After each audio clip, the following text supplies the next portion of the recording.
dami na mawala eh.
Saan?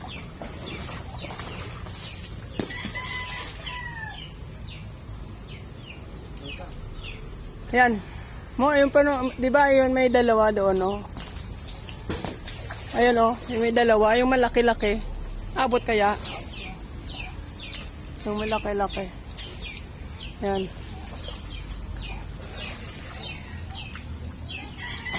Baka madulas ka, ingat. Ayun, guys. Doon nahulog daw eh, tatlo eh. Oo, doon sa kabila. Andyan nakikita eh. Ano na nga siya eh. Wala kasi panungkit na ano, yung may salaan.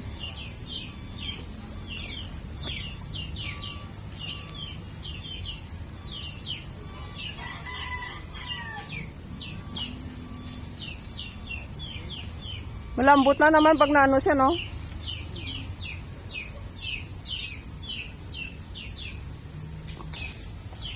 Ayaw. Ayan lang muna yung sa taso. Di ba yung malaki? Yan. Huwag yung maliit yan. Yan. Balikan mo na lang yan. So, ayan. Marami pa, guys. Yan. Ayan pa mo yung may maliit. Katabi maliit mo. Ayan may maliit. Ito.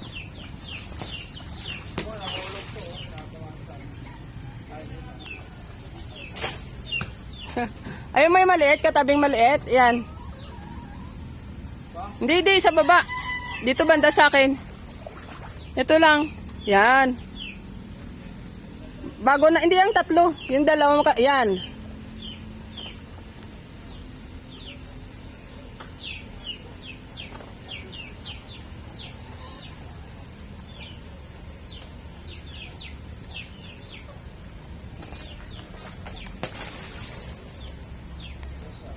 Balikan mo na lang yung isa doon. Pakibalikan. Ayun o. Doon yung balikan mo. Ay, sa taas pa mo. May isa pa mo na malaki. Kaya mo? Yung sa pinakataas. Yun.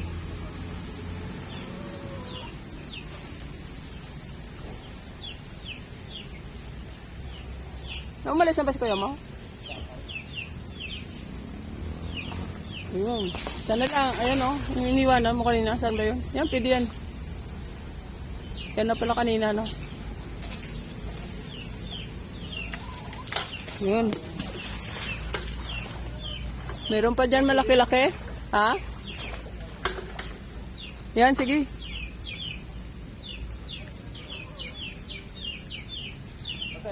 Oo.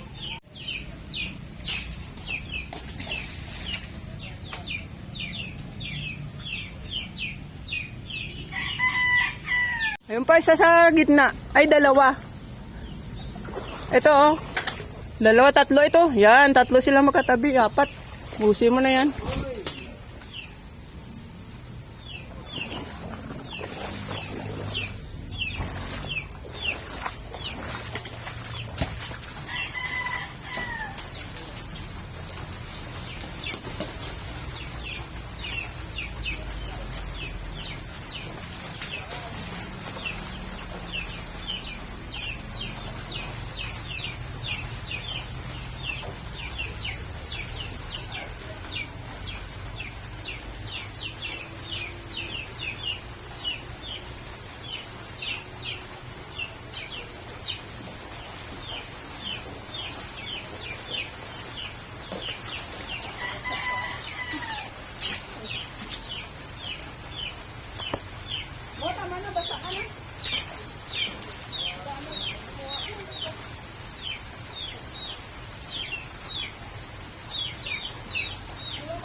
Boss Joel.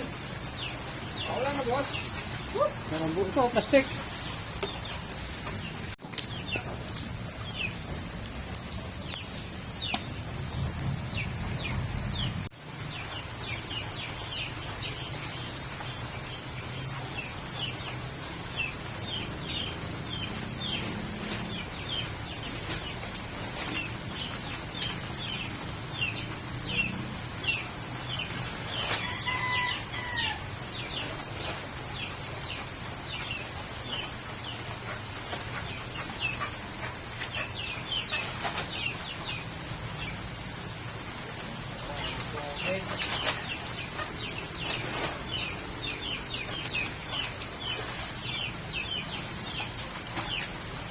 Wala ka na sako dyan mo? Wala. Gas pa yan.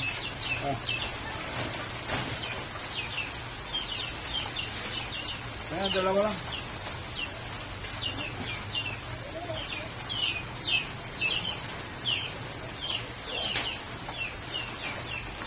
Iwan ko muna ito yan.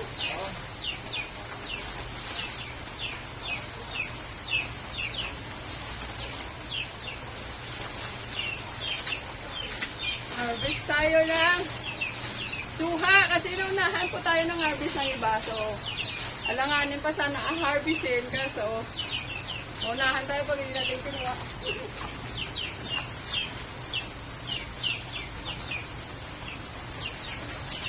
Oh.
Hindi muna natin.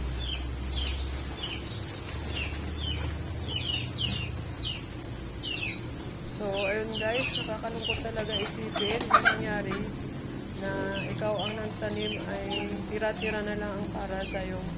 Itong suha na to hindi namin pinagdadamot. Ang gusto lang namin na ma-harvest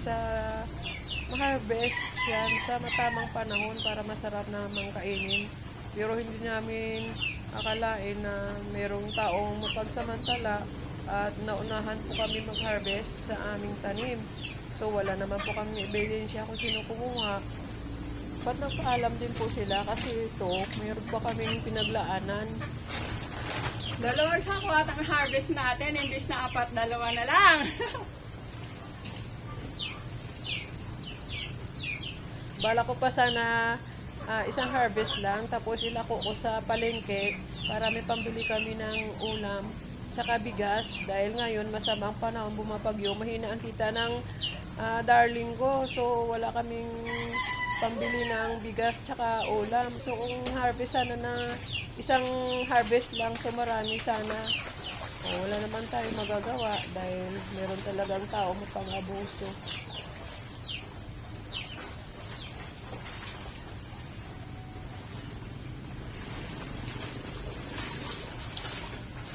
Balik natin to sa pinanggalingan.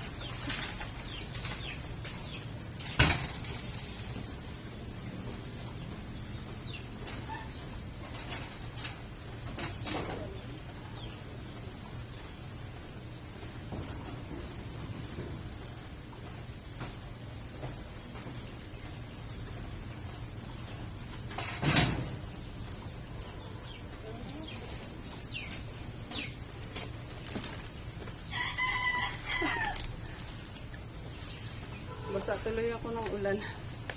Siyempre, bumabagyo.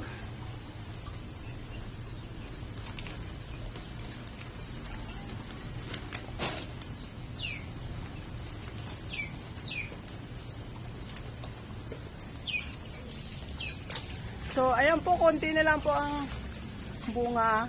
Ayan. Okay. Meron pa konti. Marami-rami pa rin. Ayan. Kung meron pa sa ibaba, mabilis lang yung harvestin pagka hinog na. Ayan, oh. Ang gaganda.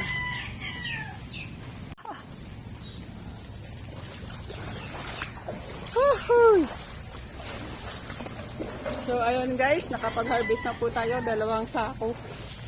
Pero hindi pa sa masarap na pagkahinog kasi naunahan tayo sa pag-harvest. Ganyan, maliit lang siya na puno. Pero mabunga siya. Saka masarap siya, masarap. Tinanim ko yan 2013, so 2025 na ngayon, tuloy-tuloy siya pamunga. Walang tigil. Kaso nga po, naunahan tayo mag-harvest na tayo pa yung nagtanim. So, tara na po. Uwi na po tayo. Doon pa yung bahay namin sa labas. Ayun, baha po dito. Oh. Baha talaga. Uwi na tayo.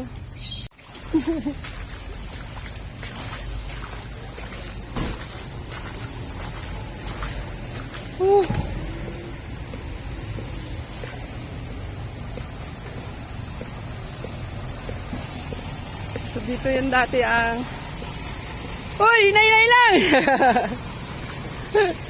Hello, kasama ni Rizante. Maghay ka muna kay Day Bangis, kumakain ka eh. Maghay ka muna. Si King po kasama. Dito po dati kami nakatira, stay in po kami. Ayan si Tuper. Dito kami dati nakatira. So, kaya nakapagtanim ako ng mga puno.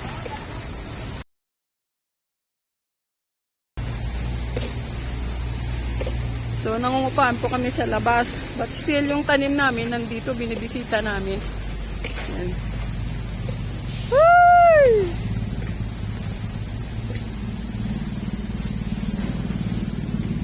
May dala ba kung ano?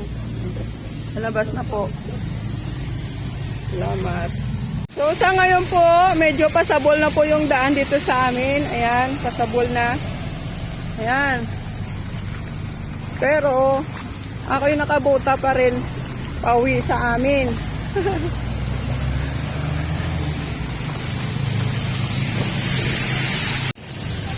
So, ayan guys, nakita nyo na po. Ayan, maganda sana ang lugar namin kung di bahain. Ayan.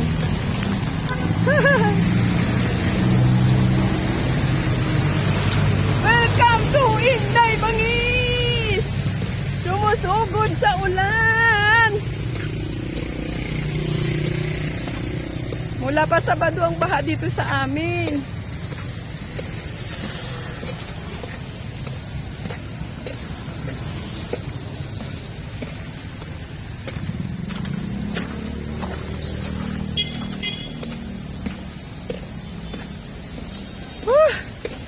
Ang itsura ko parang si Cordapiana. Si Cordapiana yung itsura ko dito. Ay! So, ayan guys, patuloy pa rin po yung bagsak ng ulan dito sa amin. So, mula pa po. Ay! Ang ganda ng mukha ko. Mula pa po noong Sabado, ang baha dito sa amin.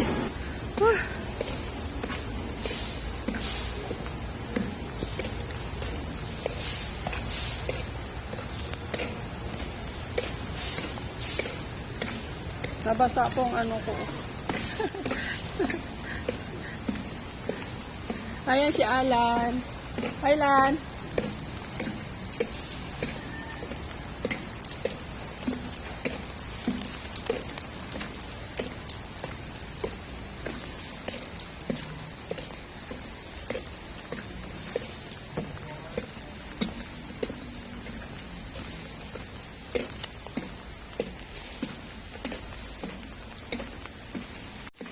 So, ito na naman tayo ulit, guys. Lusong na naman tayo ulit sa baha.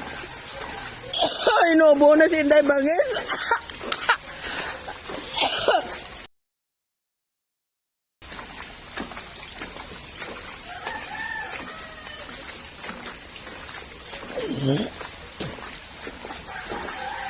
Ayan po, medyo bumaba na po yung tubig na yan. Kagabi po, kinakabahan ako kasi taas na talaga, umabot na sa aming gate. So, ibig sabihin pa, ayan ang tanda ko tuwing magbaha. Pag tumaas hanggang gate namin, lumagpas doon, napakataas ng tubig sa aming area. Tulad nung nakaraan na binaha yung public market namin hanggang bubong. So, yan po yung tanda ko. So, ayan. Hinubobo na tayo dahil sa lamig. So guys, dito na lang po ako. Thank you for watching. See you on my next video update sa ating Bagyong Krising at Paligid Community.